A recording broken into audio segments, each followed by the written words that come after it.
मैं ये वीडियो कभी नहीं बनाना चाहता था, क्योंकि कोई भी अपना फेलियर ओपनली शेयर नहीं करता। पर अगर मेरी कोई मिस्टेक की वजह से किसी का फंडेड अकाउंट लूज होने से बच जाए तो शायद ये वीडियो उसके लिए वर्थ इट होगी। तो आज मैं बताऊंगा कि जो मैंने प्रॉपकॉम अकाउंट लिया था वो क्यों ब्रीच हुआ, उसकी सबसे बड़ी मिस्टेक क्या थी और हम उससे क्या क्या लेसन ले सकते हैं। जब मैंने चैलेंज स्टार्ट कर दिया था, कॉन्फिडेंस एकदम पीक लेवल पे था। मुझे लग रहा था कि जो मेरी स्ट्रेटेजी है वो बिल्कुल रेडी है और जो मैंने रिस्क मैनेजमेंट है वो एकदम समझ चुका हूँ मैं, तो मेरे को प्रॉफिट करना बहुत ईजी हो जाएगा और इस बार मेरा चैलेंज पास हो ही जाएगा। लेकिन मार्केट ने मेरे को एक रियलिटी चेक दिया। स्टार्टिंग के कुछ दिन काफी अच्छे गए, मैंने अपने सारे रूल्स फॉलो किए, स्ट्रेटेजी पे काम किया, अपना रिस्क रिवॉर्ड को मेंटेन करके रखा, जल्दी एंट्रीज नहीं कर रहा था, पीएनएल स्लोली ग्रीन में जा रहा था। मेरा बस एक ही रेड डे था तब तक जब मेरा अकाउंट ब्रीच हुआ था और वही पीएनएल मेरा अकाउंट ब्रीच का कारण बन गया और वही पीएनएल जो ग्रीन में जा रहा था वही मेरा कारण बना अकाउंट ब्रीच का। मुझे लगा मैं स्लोली ग्रीन में जा रहा हूँ तो अब मेरे को लॉट साइज बढ़ा देना चाहिए और मैं चैलेंज पास कर लूंगा जल्दी से। फिर मेरे अंदर कॉन्फिडेंस था जो ओवर कॉन्फिडेंस में बदलने लगा।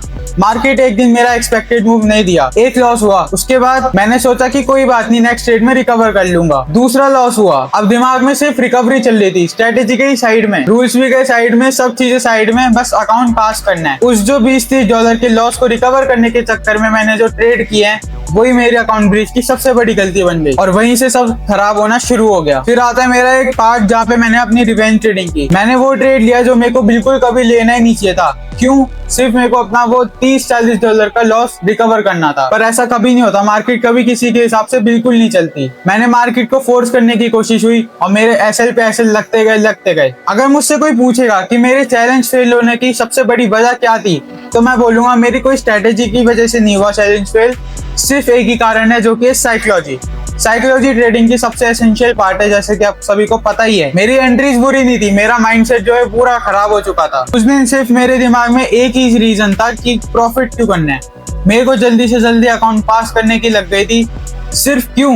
क्योंकि वो मंडे का दिन था और जो सैटरडे संडे के दिन होते हैं उसमें मैंने बिल्कुल जो ट्रेडर्स होते हैं, इन्फ्लुएंसर होते हैं, उनकी रील्स देख के आया था जो लाखों में प्रॉफिट कर रहे हैं। मार्केट कभी किसी को एक दिन में लाखों का प्रॉफिट कभी नहीं देगी। ये बात अगर कोई भी जैसी भूलता है तो मार्केट उसको उसकी गलती की सजा जरूर देती है और जो कि मेरे को भी मिली। जो गलती मैंने पहले की थी वो गलती मैंने वापस की, इसी कारण मेरा वापस लॉस हुआ। अगर कोई बिगनर ये वीडियो देख रहा है जो प्रॉपर में आज तक ट्रेड नहीं किया, जिसने ट्रेड करना चाहता है, तो एक चीज समझ लो कि मार्केट कभी किसी को डायरेक्ट इंस्टेंट रिवॉर्ड कभी नहीं देती।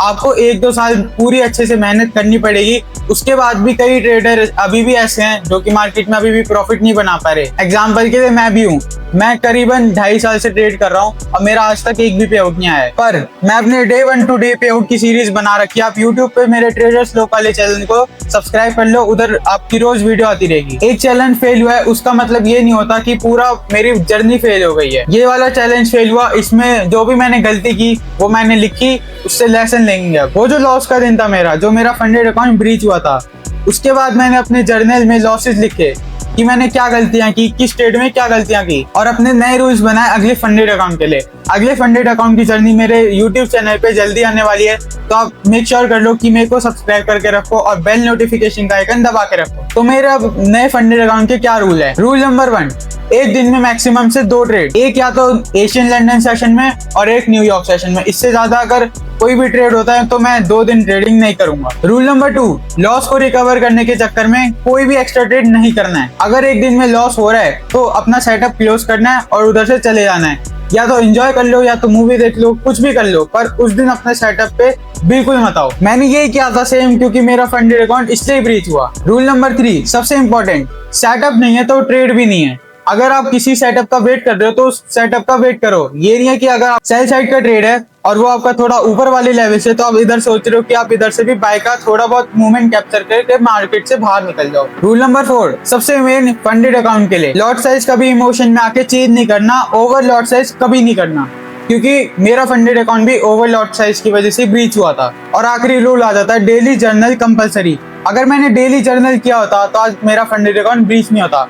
मैंने 6 दिन तक लगातार फंडेड अकाउंट का पूरा अपना जर्नल मेंटेन किया, पर 7वें दिन एक मेरा जो छोटा सा प्रॉफिट था, मैंने सोचा आज इसका जर्नल मेंटेन करना छोड़ देता हूँ। उस दिन से मेरे को ग्रीड आनी शुरू हो गई थी मार्केट में कि मैं अपने ट्रेड बड़े होल्ड करूंगा, बड़ा प्रॉफिट करूंगा। मेरे अंदर पेशेंस की भी थोड़ी कमी है, इसलिए मेरा फंडेड अकाउंट लूज हुआ। तो जर्नल मेंटेन करना बहुत जरूरी है, अपनी गलतियां लिखनी बहुत जरूरी है। अगर आप अभी चैलेंज लेने की सोच रहे हो, कभी लोगे, तो एक चीज याद रखना कि चैलेंज स्ट्रेटेजी से कम डिसिप्लिन से ज्यादा पास होता है। मैं इस फेलियर को एंड नहीं मानता, ये मेरी लर्निंग थी और मेरे को पता है जब मेरा फर्स्ट पे आउट आएगा तो ये लर्निंग ही उसके पीछे का कारण बनेगी। अगर आप एक सक्सेसफुल फंडेड ट्रेडर बनना चाहते हो तो मेरी आपसे एक सिंपल सी रिक्वेस्ट है, जो भी मैं गलती कर रहा हूँ वो आप मत करना। तो कमेंट्स में बताना कि तुम्हारी सबसे बड़ी ट्रेडिंग मिस्टेक क्या है। और अगर आप डे 1 टू डे पे आउट की सीरीज को अभी भी कंटिन्यू करना चाहते हो और मेरे को सपोर्ट करना चाहते हो मेरे नए फंडेड अकाउंट के लिए, तो मेरे चैनल ट्रेडर्स लोग को सब्सक्राइब कर लेना। Till then take care.